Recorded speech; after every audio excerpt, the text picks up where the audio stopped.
Hi, welcome to CinemaSpection. I'm Tim. I'm Corinne. Holy cat! We're cooling down with one of the original alien invasion movies, a film that teaches us the importance of thoroughly cooking your vegetables. Keep watching the skies for The Thing from Another World from 1951. The Thing from Another World. This is the spot where it was first seen, and these are the first people who saw the thing. How did it get here? Where did it come from? What is it? Is it human or inhuman? Earthly or unearthly? Baffling questions, astounding questions that not even the world's greatest scientific minds can answer. Gentlemen, do you realize what we've found? A being from another world, as different from us as one pole from the other.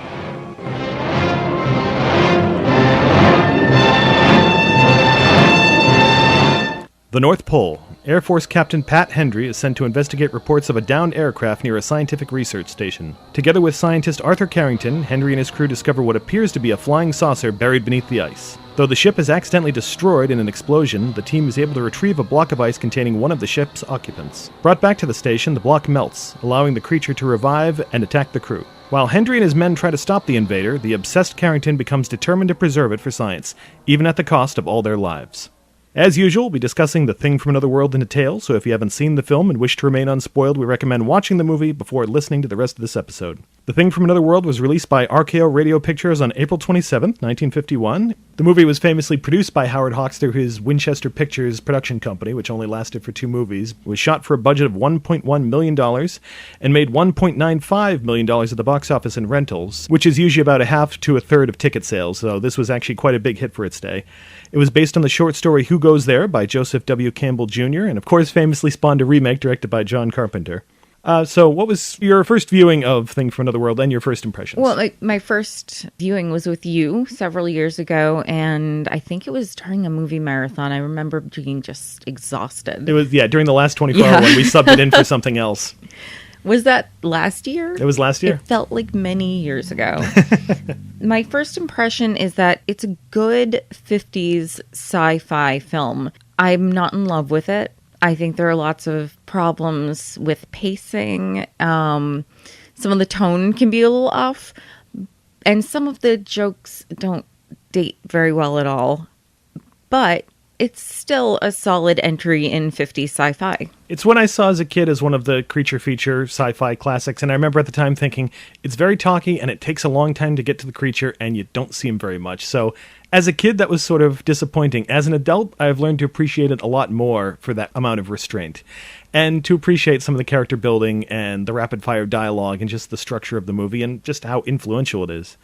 This is actually one of the first real Alien Invader movies. There was one other real one that beat it to the box office by like a month, The Man from Planet X, which was a great little low-budget one, but kind of a modest film. But this kicked it off, and this same year you'd get The Day the Earth Stood Still a few months later. After that, Invaders from Mars, Earth versus the Flying Saucers, and then as you get into the 50s, each year there are more and more of these movies as they prove to be such a big box office draw, especially for young audiences. And when did we get War of the Worlds? 1953, so 2 years later. Although I think it was in production right around the same time as this one. That one just took years to finish. Looking at it in the context of its period, flying saucers had only really become a thing around 1947. That's when the reports really started.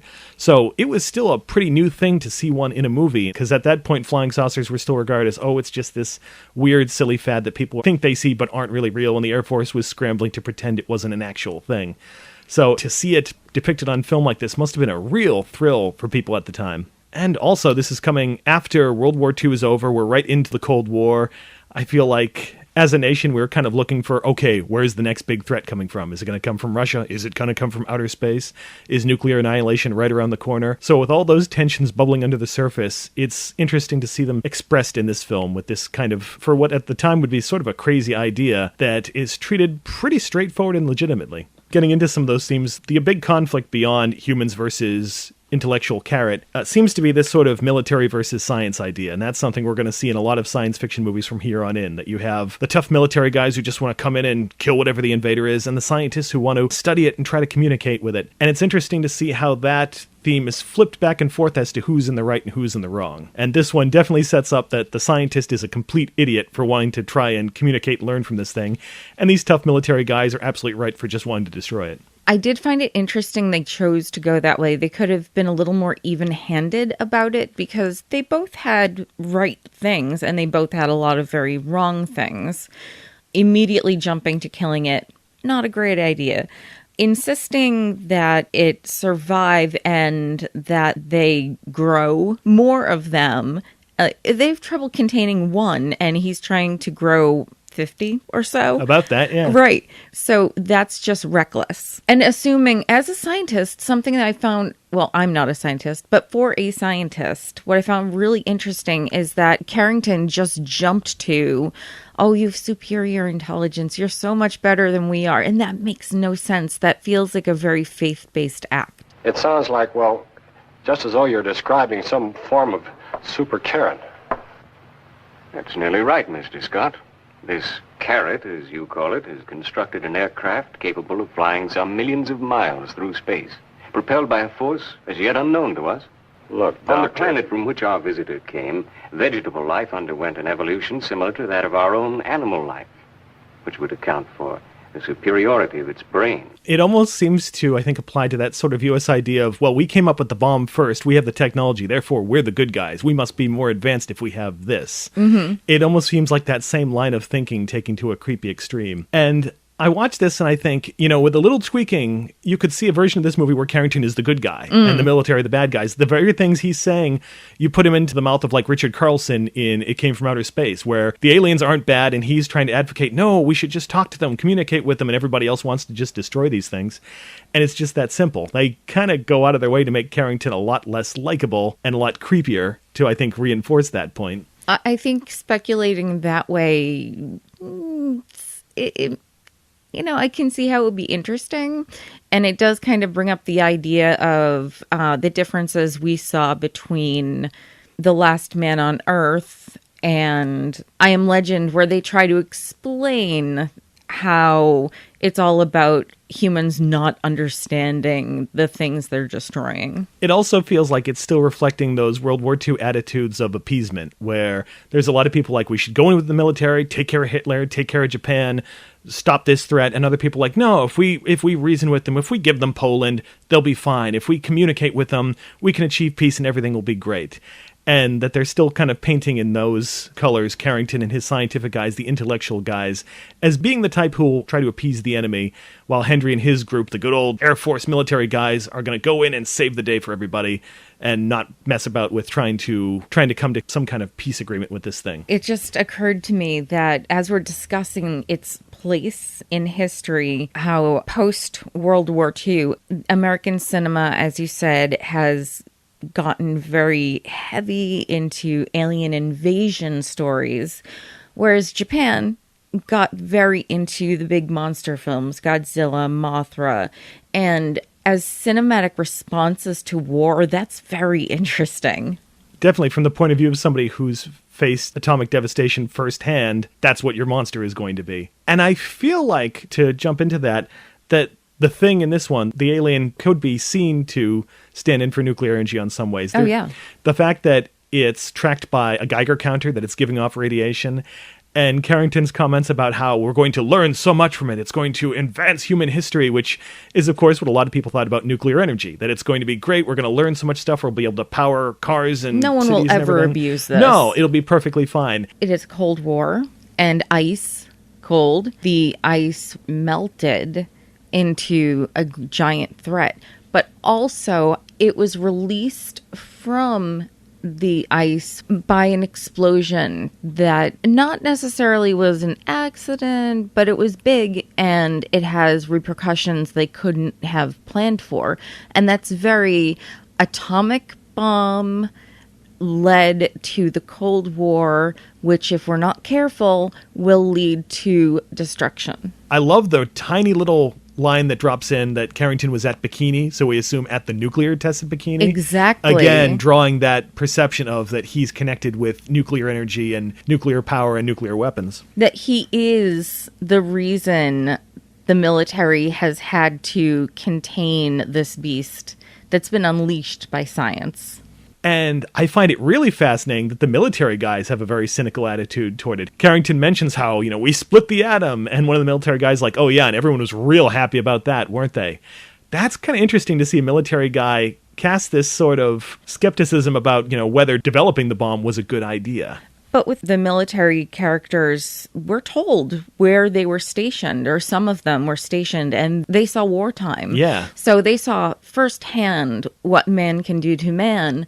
And coming out of that, I think one could be a lot more cynical because you've experienced the devastation of war, rather than somebody who's sitting coolly thousands of miles away and only knows it as an abstract. And I don't know if I want to really paint the movie in this sort of sense, but there does seem to be a kind of anti-science, anti-intellectualism streak subtly running through it, that so many of the scientists are depicted as these guys who just have no idea what's really going on and what should be done, and all the military guys are right on the side of, yes, we know exactly what to do, we're going to follow orders, we're going to take care of this thing and take care of business, and everything's going to be great.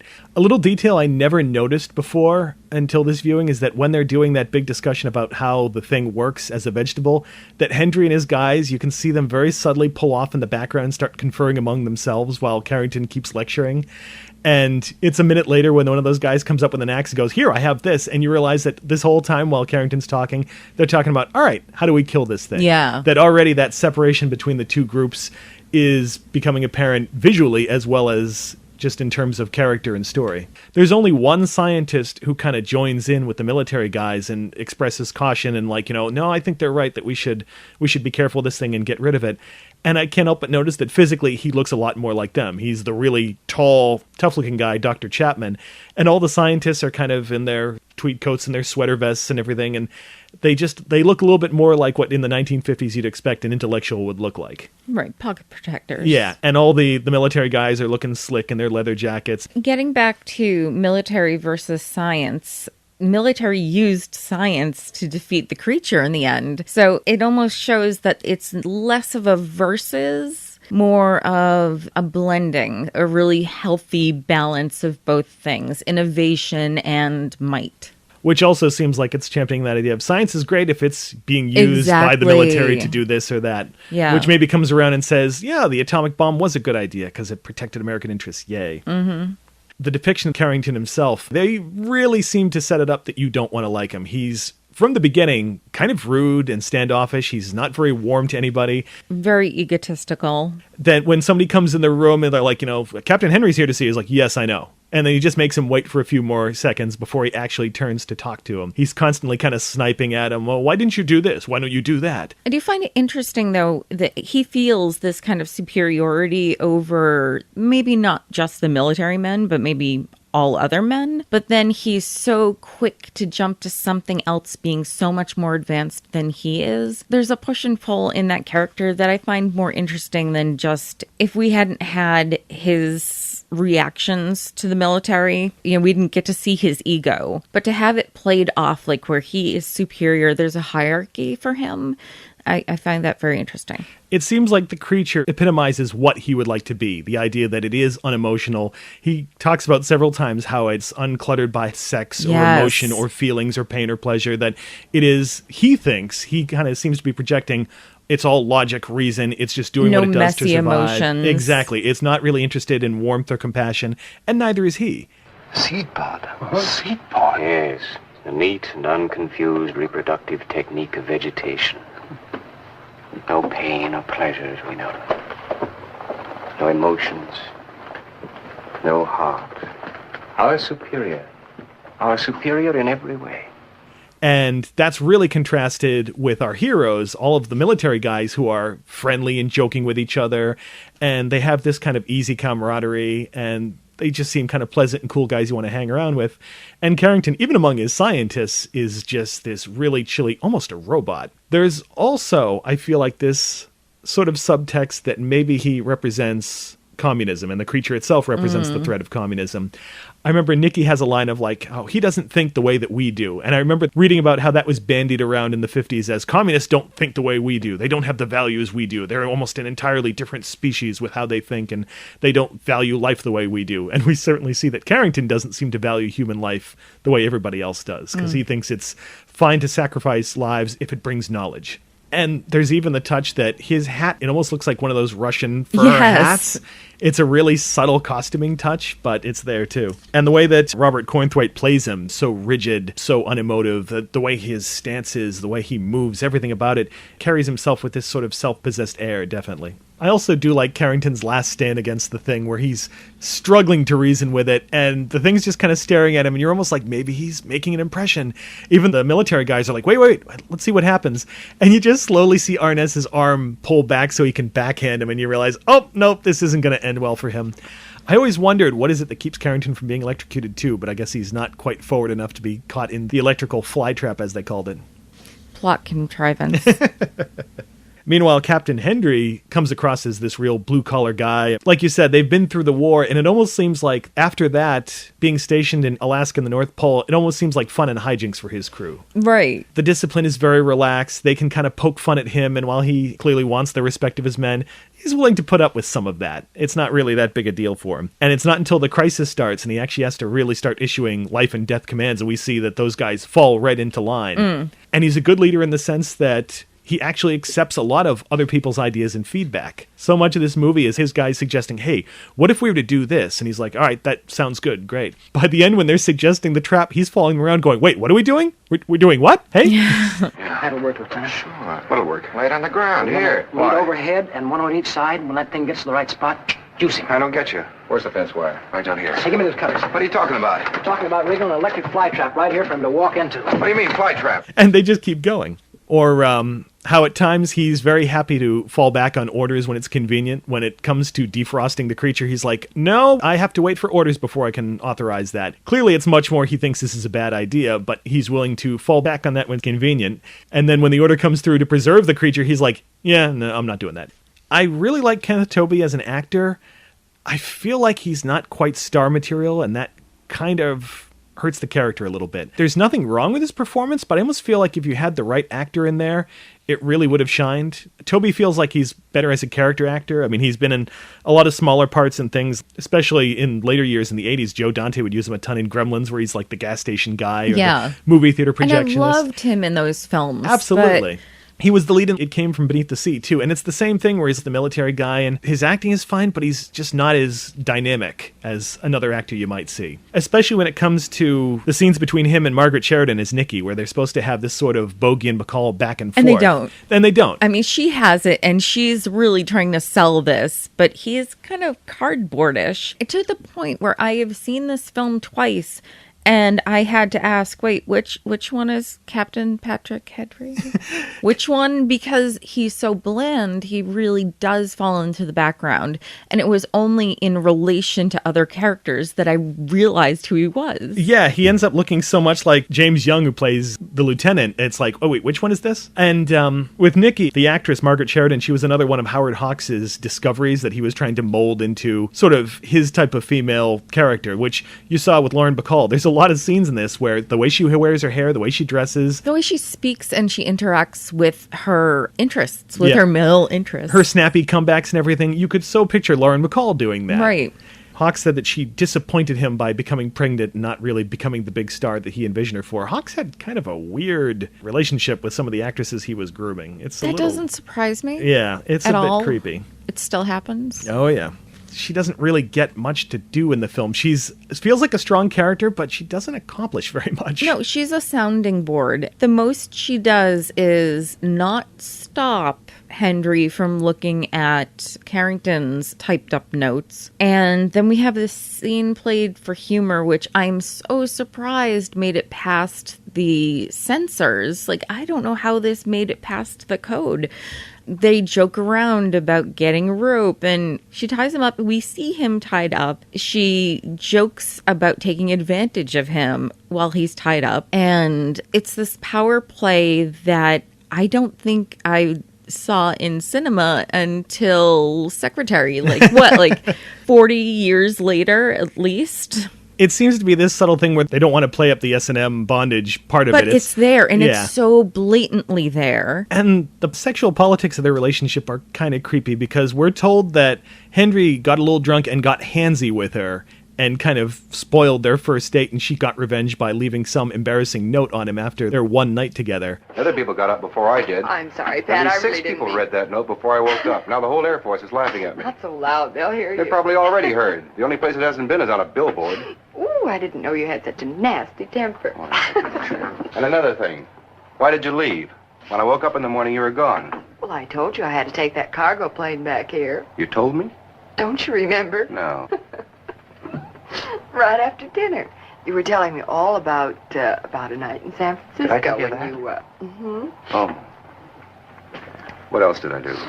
Well, you had moments of kind of making like an octopus. I never saw so many hands in all my life. All right, all right. And this is part of the problem I have with Henry's character. His attitude with her is kind of all over the place. He Yes. clearly wants to restart their relationship and start again, but at the same time, whenever there's talk of settling down, he's kind of like, oh, I don't want to talk about that. Also, his love life really seems to be an important thing for all of his crew members. Not since, like, Ethan Hunt in the Mission Impossible movies do we hear so much of guys being like, you should get married. Hey, how's your relationship going? We might be getting murdered soon, so why don't you just get hitched?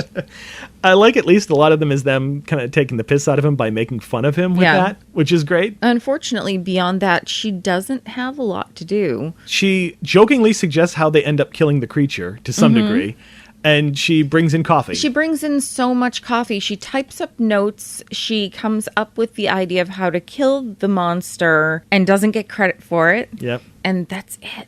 That's all she does. I do like that at least she's never put in the place of being the damsel in distress. She never screams throughout the movie. She does never scream, but she does have to be protected. A big, strong man hands her basically a mattress and is like, protect yourself behind this. But notice that he does that instead of forcing her into the room with all the other people who aren't involved in the fight. That he actually, Right. she does get to stay in the room and be part of the fight, which I think is part kind of of cool. I think that's less about the character and more about the audience, and the audience can see that there's a woman in danger, and coded within our visual experience of a woman in danger, it ups the suspense, it ups the tension. She needs to be rescued, possibly by the big strong guy. But even in the scene, it doesn't seem to come to that. She holds up the mattress, she deflects a blow from the creature, and it just sort of stumbles into the next But guy. she's still in danger. And even subconsciously having a female endangered or someone who we kind of code as more vulnerable, it can make you really tense. I mean, think about it. Like if there had been a dog or a cat or a child in that scene instead of her, we would feel the same way because we are still coded to see her as so much more vulnerable than the big strong guy. I guess maybe because it's not staged in a way where the creature's coming at her and then Henry has to come back and fend it off or anything and save her. I kind of like the way it's staged, that it's just this quick moment of she shields herself and the creature moves on and the scene continues. Also, I like that in the final scene when it comes to their big standoff, she wants to stay there, and Henry's like, no, get back in the generator, and she's like, all right, fine, good luck, bye. She doesn't really put up a big fight or anything. She just kind of recognizes, all right, there's not really much for me to do here. I'll go back in the generator room, which turns out to be important because she's able to see what Carrington is doing and warn Pat that he's shut off the generator. But yeah, it would have been neat for them to give her a little bit more to do, just something, anything. Especially since this is cast with so few females. Two women. Two women, and I get it. It's a big macho military base, whatever.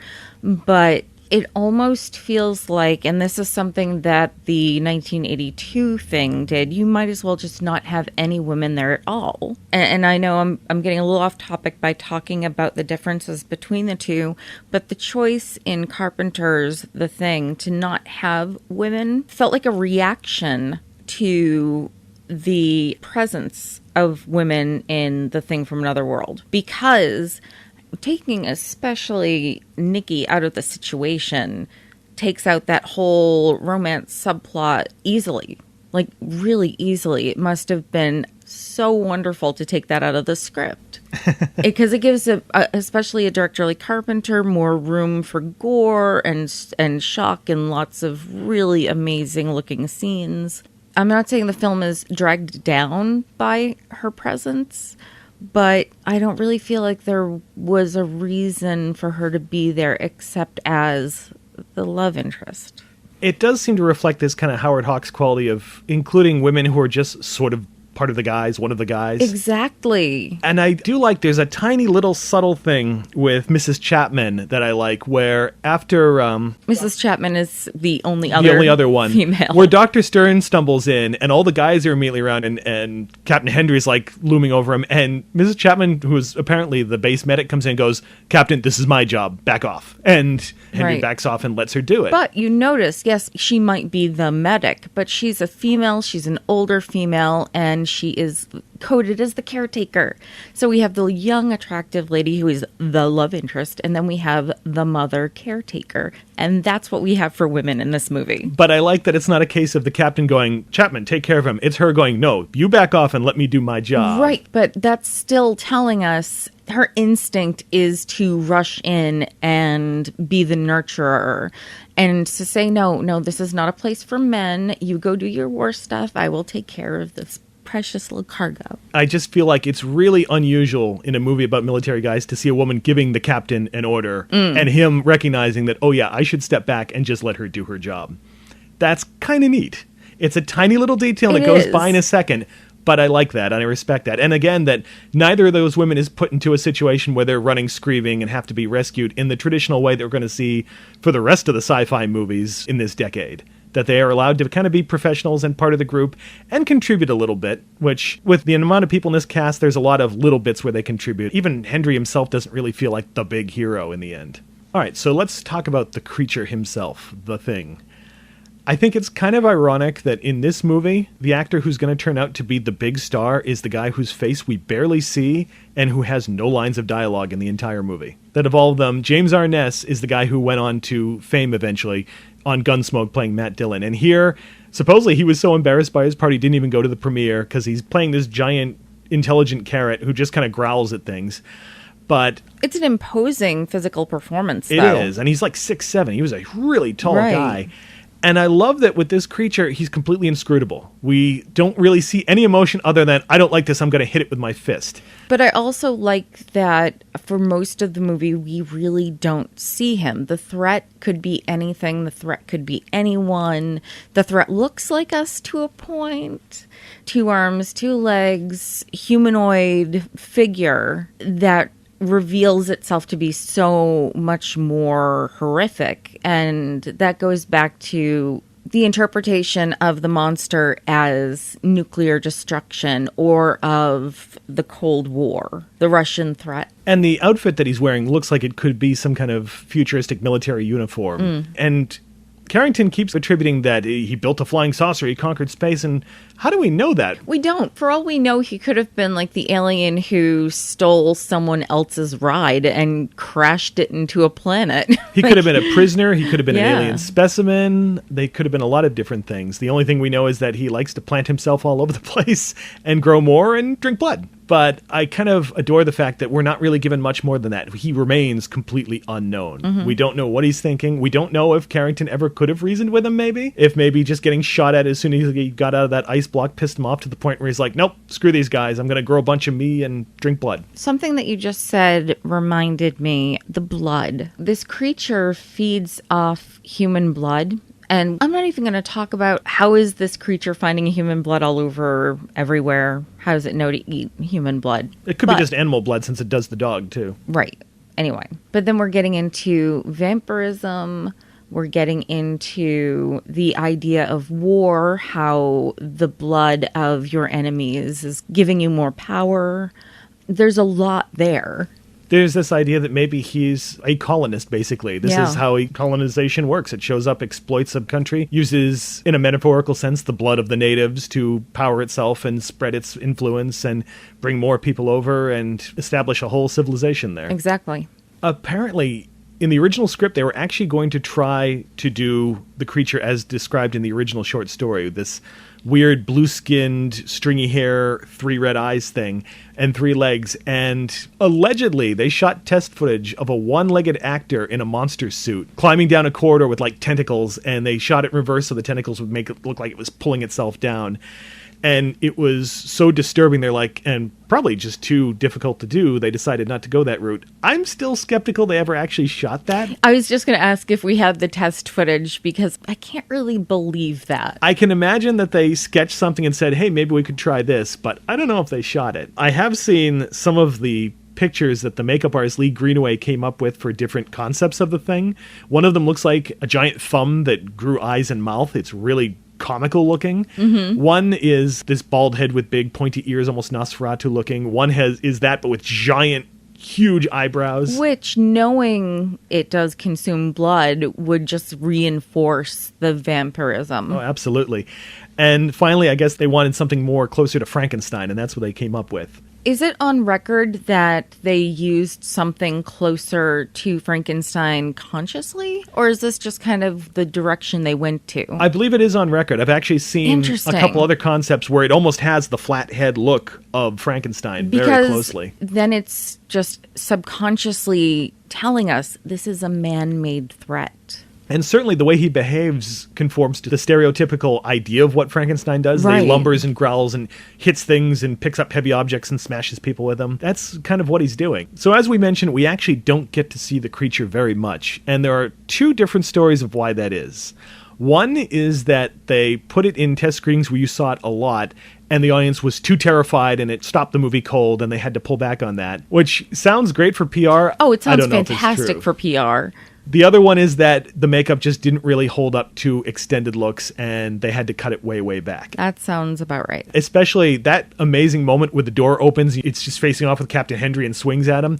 It looks like they blurred the film right where Arness is, like they were trying to hide some of the seams in the makeup. And it's kind of a pity, because if you look at it in pictures, there are all these veins that are going along the sides of his head, and they actually pumped water in there so they would pulse, which probably would have looked really cool. But again, apparently it didn't work in that kind of close-up. So instead, he's at the ends of corridors, often backlit, stepping into shadows. Which again, it's a threat that's coming at you from you don't know when or where, and it's alien. So it's throwing so much at the audience theme-wise. Like, you can interpret this however you wish, but here, there's a lot of stuff. It's like stew.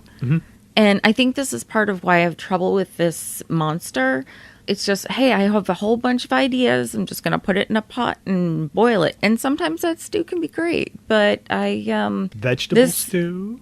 I was going to say monster stew. This monster stew did not work for me entirely. All right, fair enough. Going back to that, I think it's actually more effective that we keep hearing the crew members describe how creepy its eyes are than actually seeing Arnez's eyes staring at us in close-up. It forces us to just imagine what this thing glaring at you would be like. That also extends to the flying saucer itself. It occurred to me how brilliant and economical it is that we never see anything more of the ship than just this fin sticking out of the ice, and it's all on the actors to go, hey, here's the shape of it, look at this. Yeah, I mean, we kind of do see this spaceship because the characters form a circle around the perimeter of the spaceship to just kind of get an idea of what the size of it is, what the shape of it is. So they see the spaceship and we see them figuratively representing the size of the spaceship. And you can imagine in 1951 with the flying saucer thing going on, that must have been a really amazing, heavy moment to see these guys come to this realization of, oh shit, there's a flying saucer right underneath us. It still is. That visual of them in a circle with their arms outstretched, tracing this giant alien spaceship. It's still striking. And it is a scene that you realize is building to that point because it doesn't make as much sense that they're going to spread out and try and determine the shape of an airplane. You just feel like you'd have these guys just randomly kind of standing there. Oh, here's the nose, here's the end of the wing. Maybe for the size it would work, but otherwise it only really works because it's going to be a flying saucer at the end of the scene.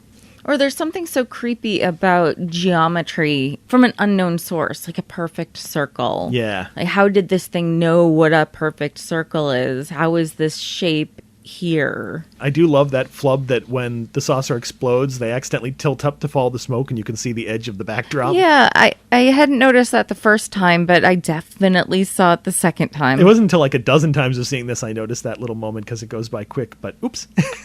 And I'm not sure how visible it would have been then on screens, but for us, everything's really crisp. Yeah, it's pretty quick, so you almost don't see it. I do want to get into a couple of the supporting characters.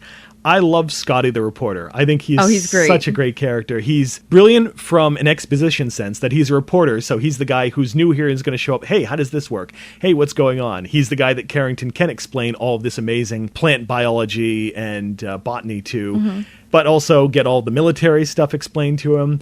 Plus, I feel like he's that audience character of he gets to express the wonder of, oh my God, it's an alien. Oh my God, it's a flying saucer. And he gets to crack the jokes. One of my favorite parts of his character is, we're told that he did some war correspondence, so he has actually been on the field of battle before, but he faints when the monster has been completely reduced to ash. This is so horrific that this reporter, who spends his life observing and reporting on those observations, he can't even observe. It's too much for him, and he just passes out. See, it's funny. I read that a different way. I read that as he's shocked when he realizes he forgot to take the picture while the thing is being killed. And he's like, oh shit, I blew it. No, I never thought of it that way. I just felt like, okay, well, he's kind of stuck in this moment, and this is so horrific he can't do his job. And it's on top of that so horrific that it makes him pass out. I do like that while he's a comic character, he's never cowardly. He is willing to get out there, right out with the guys, and help out and do his part and be right out in front. And that he's not played completely for laughs. He gets all the great snarky dialogue, but he still feels like a legitimate guy, and as a reward, he gets the big signature fade-out line of "Watch the skies." But he's also not just there for those final lines, because he very easily could have been a character they just kind of inserted because that last speech is so fantastic. They allow him to be upset because he can't get to his editor. He can't report on this. He's being held back by the bureaucracy of the military. And those are all really wonderful things character-wise, because it's not just science versus the military. It's also about freedom of the press and information to the masses, how there is a stranglehold from one group or another. And sort of as the reporter and the guy who's going to chronicle this history, I feel like he kind of gives the final judgment in the end, where he gets to report about how these guys bravely save humanity, and actually spares Carrington embarrassment. When it comes to what happened to him, he says, I would like to bring to the microphone some of the men responsible for our success. But as Dr. Carrington, the leader of the scientific expedition, is recovering from wounds received in the battle. Good for you, Scotty. He doesn't say that he tried to screw everything up. He makes it sound like Carrington got hurt heroically. And that feels like the film sort of giving Carrington a little bit of a pass at the end. Not just that, it's really savvy writing, because it's showing us, okay, well, he's reporting the truth, but he's going to omit something not necessarily vital to know, but that would give greater understanding to the story. The story being the reported story. And that's interesting because I read in an initial draft, Carrington was killed when he confronts the monster at the end, and Scotty's last line is, both monsters were destroyed, which would have been a completely different judgment. If the actor Douglas Spencer looks familiar, you might remember him from This Island Earth as the Monitor on Metaluna, the big leader. I never met a Luna I didn't like. And we saw him a while ago in Double Indemnity. He's the guy that Fred McMurray borrows his office so he can talk to Barbara Stanwyck for a scene. He actually had hair there. It looked weird. But I do like him as an actor. I also want to mention Robert Nichols as Lieutenant McPherson, who also is in This Island Earth playing Joe, the lab assistant. He's the one who gets a lot of the other snarky lines, making fun of Captain Hendry, and that whole thing about Air Force regulations saying, UFOs don't exist, so we must have it wrong. The Air Force said that all evidence indicates that the reports of unidentified flying objects are the result of one misinterpretation of various conventional objects. Didn't look very conventional to me. Second, a mild form of mass hysteria. That'd be when General Fogarty got to shaking hands with that thing in the ice. What are the other reasons? Third, that they're jokes. He gets a lot of the scenes of, he's sort of the scared one, but he's never actually cowardly, which I like. I just think he has a nice presence there. And Dewey Martin as Bob, who's the kind of the idea guy. Every so often he'll come up to, hey, Captain Henry, I have an idea. Maybe we should do this instead. And whenever Henry agrees, he's like, I think you're right, sir. I love his name is just Bob. Just Bob. He doesn't even have that. If you look at the cast list, he's just crew chief. He's called Bob by the other characters, but they don't even list him that Poor way. Bob. Doesn't get a last name, doesn't get a credit. Doesn't get a credit. What about Bob? I'm also constantly thrown off by Paul Frees playing Dr. Voorhees, not just because of the name, but just that voice, because he's this famous voiceover artist. I always remember him as doing the voiceover for Hardware Wars. He does like the trailer voice, as well as he was like Burgermeister Meisterburger from Santa Claus is Coming to Town. He did the Haunted Mansion narration for the Disneyland ride, Maverick and Last Unicorn. And a couple of years later, he'd be in War of the Worlds doing the opening narration. And as a reporter who has this great speech that he's recording for posterity and future generations, if any. But that voice is just so distinctive. We also have to discuss, just like Poltergeist with Tobe Hooper and Steven Spielberg, there's a big controversy over who actually directed this movie. So Howard Hawks is the producer, and it was his company, Winchester Pictures, that put it out. The credited director is Christian Nyby, who was Hawks' editor for several films, including Red River. Now, the debate goes that Hawks actually directed the film, but didn't really want his name associated with sort of a lowbrow, and that's in quotation marks, science fiction film, so he let Nyby take the credit so he could get his Directors Guild membership. And if you look at the film, the structure of it does feel a lot like a Howard Hawks movie. A lot of professional guys teaming up against a threat, the sly female lead, characters with a lot of overlapping dialogue that you can just kind of catch little jokes and bits here and there. Isn't it possible, and I'm really just throwing this theory out there without any historical backup, but isn't it possible that Nyby did direct, but that Hawks oversaw as an advisor and was very influential in the direction and the project itself? That's actually what a lot of people think. Several of the actors, George Fenneman says that Hawks would contribute ideas, but it was Nyby's project. Several of them said that Nyby would plan it out. He would go to Hawks for suggestions, and Hawks would, offer some feedback, and then Nyby would direct the scene. Arness claimed that Nyby was the real director, but Hawks was always nearby suggesting things. And Nyby himself said that, well, sure, it's similar to Hawks' style because Hawks was his mentor, and therefore he's going to imitate that. Exactly. On the other hand, Kenneth Tobey says that Hawks directed the whole movie, that he took all of his on-set directions from Hawks himself. William Self, one of the other actors, claimed that though Nyby was the director, everyone knew that Hawks was really the boss and was actually calling the shots. And it's an interesting symbolic gesture that Hawks kept most of the director's fee for the movie for himself and only gave Nyby, it was $5,400 of the $50,000 fee, and kept the rest for himself. Yikes. A lot of people also point to the fact that Nyby's films after this don't have any of these kind of touches, that they're okay, but they're very kind of boilerplate military movies. They don't really have any of the spark that this film seems to have. So it does suggest that, yeah, this is probably Hawks' baby throughout. Going back to the original story it's based on, this movie actually doesn't really take all that much from the original story. The opening scene where it's described how the main characters find the spaceship because of this magnetic anomaly, how they accidentally blow it up, they retrieve the creature, and just the fact that the creature is killed through electricity, that's pretty much it. The real faithful adaptation is the John Carpenter one. That's the one that actually takes the specific characters and scenes and the real storyline about this alien that imitates other things, other creatures. I guess they felt like they couldn't really do that kind of story of it mimicking people with the budget they had. And I think they probably could have. I mean, they don't have to really go for gruesome makeup effects. It could have been just an optical dissolve of it turns into this person or that person. And I guess they thought about it because some of their production sketches had the thing as this out-and-out vegetable, but with like a human hand, suggesting it was starting to grow into these people. I do want to bring up, you mentioned the nursery scene where Carrington actually is growing these things. That's a really eerie scene. It is very creepy. And in fact, I think it's one of the most successful scenes of the film. This image of these things pulsing, and when one of the scientists puts a stethoscope to it, and he's like, would you care to listen? And he's really excited, and then we just see his reaction. He's just kind of like, ugh, just horrified. We never get to hear what he hears, but we can see how what he has heard has deeply affected him. Do you care to listen to them, Professor Wilson? Yes, thank you. I should.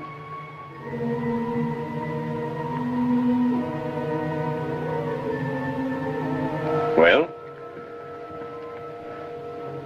almost like the wail of a newborn child that's hungry. I think that was one of the scenes that they were going to do an homage to in the Carpenter film, where they were, instead of growing aliens, they were growing pot in a setup that looked exactly the same way.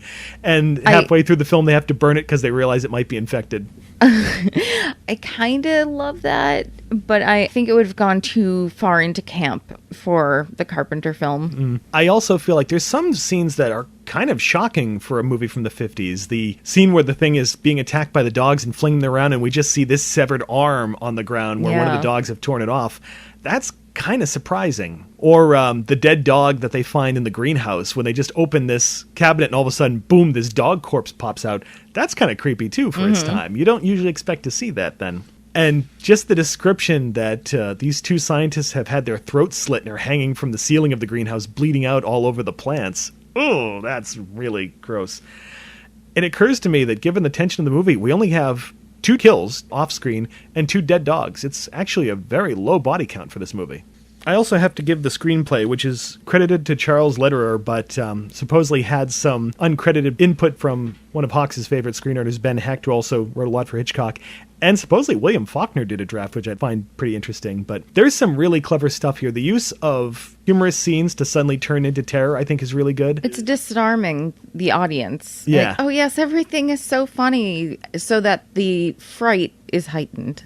When the threat of the third act is that the heat has been shut off and they're all going to slowly freeze to death, how they reveal that... I better comb your hair first. What hair? Hey, say that again. Oh, Nicky, not you too. He's sensitive about his You hair. too. I got hair. Well, it doesn't make you any prettier. No, you're Brad.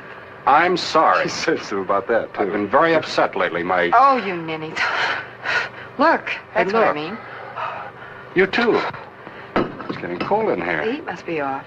That they just keep going with this back and forth sort of humorous repartee, and all of a sudden they realize, oh, it's cold in here. Oh shit, the heat's gone. And that mounting threat that continues for the rest of the scene. And even despite that, they're still sort of cracking jokes about it. That they're facing this really horrific fate with a sly joke here and there to ward off the fact that these people are all really terrified. Yeah, it releases the tension of being scared. I mean, how many times have you had a jump scare at the movies and then you just start laughing because you just jumped out of your skin? Yeah, it's a diffusion. It's not something you expect to see as much in a movie this old. That's not like an Abbott and Costello horror comedy or something. We didn't talk about the first scene, the very first scene when Scott comes into the bar and he's meeting the military men, or most of the military men, for the first time. It is one of the biggest info dump scenes I have witnessed. And I find it so dense. There's, here's my name, that's my name, what are we doing, this is what I do here, this is where we're going, this is who you are, this is what we're talking about. My head spins every time I see that scene. My head spins for a lot of this because you're getting so much dialogue and information thrown at you really quickly. It's tough to process a lot of it the first time. I've seen this a bunch of times, and there's always little new details about characters that I'm picking up for the first time. I also wanted to mention the influence that the staging of this film has had. It's very difficult to get, 12, 14 people on screen at the same time in a way that is both organic to the scene, but also makes every character visible and a part of the scene, rather than, shot over to this one guy and another cut and a shot over to 2 or 3 other people. It was, I think I counted 14. I could be wrong. For the scene when they're talking about the arm and the plants? Yes. That was close to like 16 or 17, I think. But so many people into the scene, and like I said, done in a way that feels very organic. I don't feel like any of them are squished in. And obviously Carpenter himself took this and pushed it as far as he could with his remake of The Thing. But how many movies have we seen that have the grouping of lots of people in one shot to create tension or claustrophobia. Absolutely. I was thinking of the scene right after they leave where the ice block is being stored in the storeroom, and they're all in the hallway having this debate about whether they should unfreeze it. Yes. This sort of T-shaped hallway, and you have the main guys right out in front, but all these other guys that are pitching in their 2 cents in the background who kind of step into frame just enough to see them and hear what they're saying and kind of pull back for another character and pull back for another character. There are very, very few scenes that have 1 or 2 characters alone. The only ones I can think of are Nikki and Captain Hendry. Most other scenes at least have 3 or 4 people in most of the shots. And the way that a lot of them are talking at once, but you hear just the dialogue you really need to hear to keep the movie going. It reminds me of the Experiment Time Code. I remember that one. Yeah, the Mike Figgis one? Yeah. Where all of this is happening all at once, but the audio is being turned slightly up on one so that you focus on it. It feels very much like that. If somebody has an important, pertinent comment to make, you'll hear them, but you can also hear other people speaking in the background. Yes. There's some scenes supposedly deleted from the movie. That scene where Dr. Stern describes seeing the scientists tied up and bleeding in the greenhouse, there's a rumor that was actually filmed and cut.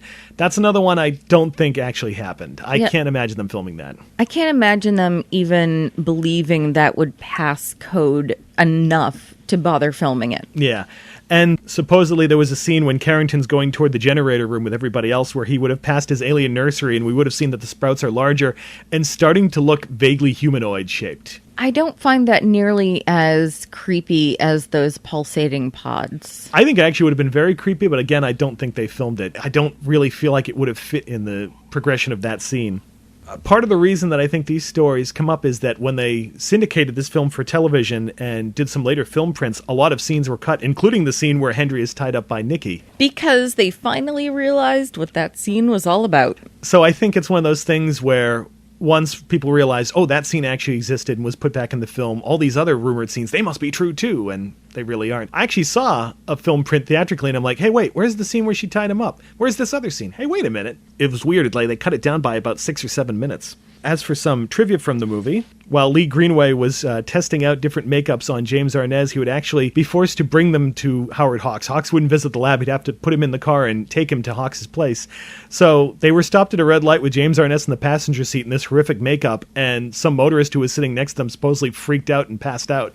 Wait. You're saying that Greenway had to bring the test makeup to Hawks? Yeah, he would put Arnaz in the makeup. So Hawks had final say over the makeup? Oh, yeah. Not Nyby? Not Nyby. Well, Hawks is the producer, so it's not really that surprising, especially if you look at things like Disney now, where the producers are kind of the ones calling the shots. But I think that also shores up the idea that really this was Hawks running things. Towards the end, Scotty makes a mention of the execution of Ruth Snyder and Judd Gray. Yes, I found that so creepy. And again, considering that's the case that inspired Double Indemnity, that Douglas Spencer was also in, and inspired this James Cagney movie, Picture Snatcher, where you actually see the person that he's talking about who snuck a camera into that execution. That photograph, ooh, that's creepy. Yeah, nightmare fuel. Yep. A lot of the outdoor snow scenes, including the iconic scene with the flying saucer, they tried filming in North Dakota but couldn't get the snow to stick around, so they filmed at the RKO Ranch with fake snow in sweltering temperatures. Oh. So you imagine all these poor actors dressed up in all this winter gear, just sweating their balls off, basically. Every time I hear about a filming of like, if it's supposed to be summer and it's winter and the actors are freezing their asses off in bikinis and shorts, or it's 105 degrees, but they have to be bundled up like they're going to freeze to death. That's body horror for me. I got to give the actors credit. They really sell that they're out in the middle of a frozen tundra when they're probably just like, can we get this stuff off now? On the flip side, a lot of scenes were shot on a refrigerated set, so you could get the condensation and the breath visible. Yeah, the scene about the breath, that was real. And considering the size of the hallway set that they filmed it on, I hadn't really heard of them doing that back in the day then, so that was pretty neat. I did want to mention that the hallway, and there are very many hallways in this film, but they really only had one constructed. You can tell how they shot it at different angles, at different directions, and with different set pieces to make it look different. And it does look different for the most part, but it also gives you this impression that the entire movie is a very long hallway. Or this idea of a facility that's sort of prefabricated, like just drop on these sections and assemble them there, yeah. The title of the movie was supposedly just going to be The Thing, just like the 1982 film, but a novelty song was released by Phil Harris around that time, just called The Thing, that was really popular to the point where Hawks thought, maybe we should differentiate this one. If you, in fact, look at the title as The Thing Burns In from Another World kind of appears at the bottom, and it looks like it's been added after the fact. Which it has. Yeah.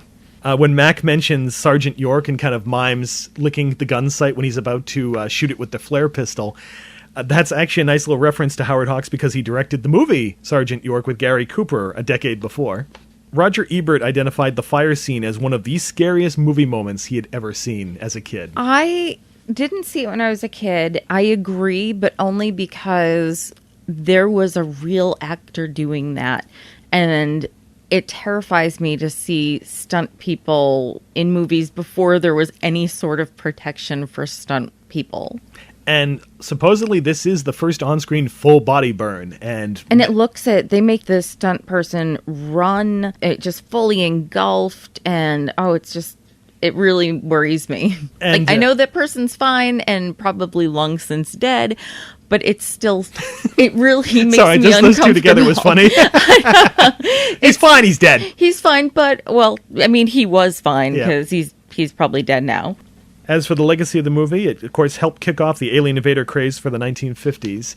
I think it's interesting that you'll see a little back and forth of friendly aliens in movies like Day the Earth Stood Still, where the military are the bad guy and the intellectuals are trying to communicate with this alien and spread its message, and movies like It Came from Outer Space. And the full-on aliens are bad guys ones like Earth versus the Flying Saucers, Invaders from Mars, and such. The music score includes the use of the theremin. I think the first time it was really associated with science fiction, and that would happen later on that same year with Day the Earth Stood Still. But after that, you hear a theremin, you think of aliens and creepy space stuff. Yeah. In fact, the score by Dmitri Tiomkin, I really like this score. From those first notes that kind of let you know, oh, something scary is coming. Mm-hmm. It's iconic. Among the directors who cited this movie as a big influence were John Frankenheimer, Tobe Hooper, and of course John Carpenter, to the point where Carpenter included this in Halloween quite frequently. There's a lot of scenes playing on the TV there.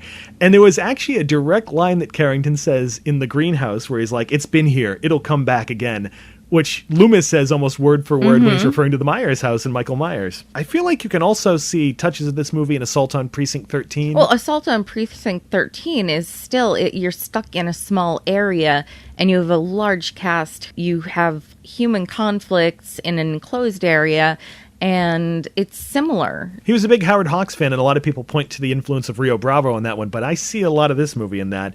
And a little bit in The Fog as well, Prince of Darkness. The big one I notice is, wow, if you look at this, you can see the blueprint for Alien. That's one that definitely everyone attributes to being the same as It, the Terror from Beyond Space, and there's certainly similarities, but here, the enclosed nature of it with characters fighting against an alien threat, the laid-back nature of the crew, that whole thing of tracking the creature with a Geiger counter, that's sort of like the beginning of the motion trackers that we see throughout the Alien movies. And you have a cold scientist who wants to preserve the alien even at the expense of the crew. Mm-hmm. That's right there. Carrington is pretty much the blueprint for Ash.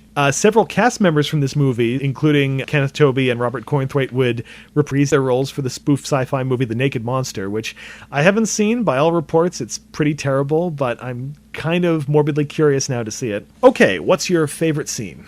Okay, my favorite scene, unsurprisingly, is the bondage scene.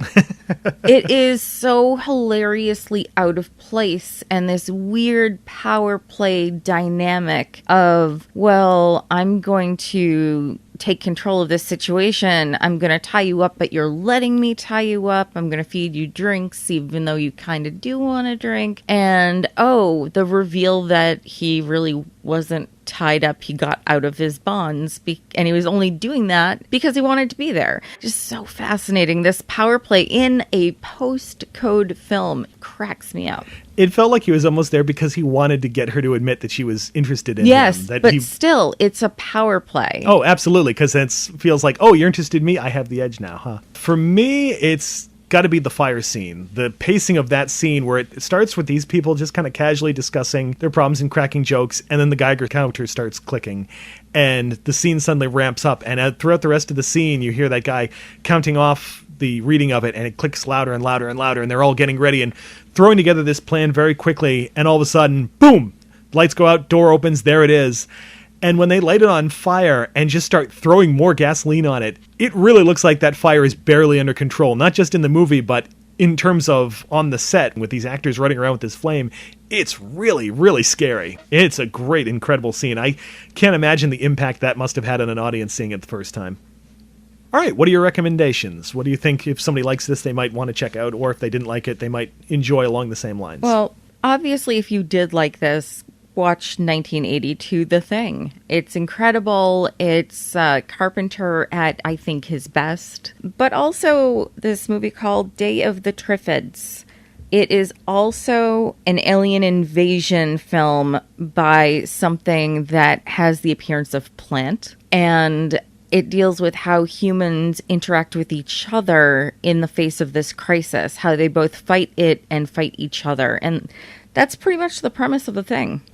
That's a good one. I would go with the offbeat horror movie from Larry Fessenden, The Last Winter, which is set in sort of the frozen north where the permafrost is, with this company that wants to do oil drilling battling with this environmentalist who's worried about the impacts of their drilling. Just as all this weird, creepy stuff starts to happen, this idea that something under the ground has been unleashed from the melting of the permafrost.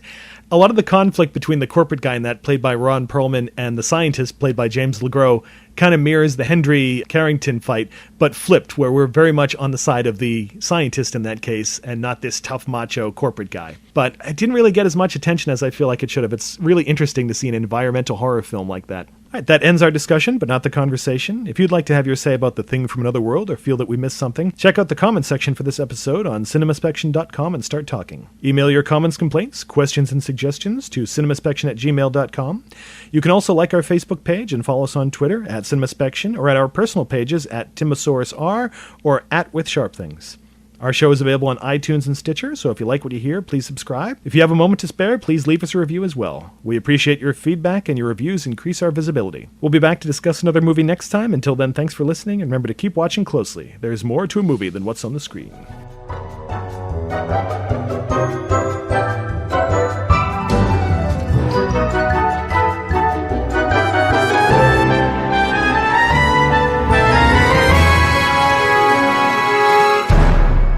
Every one of you listening to my voice, tell the world.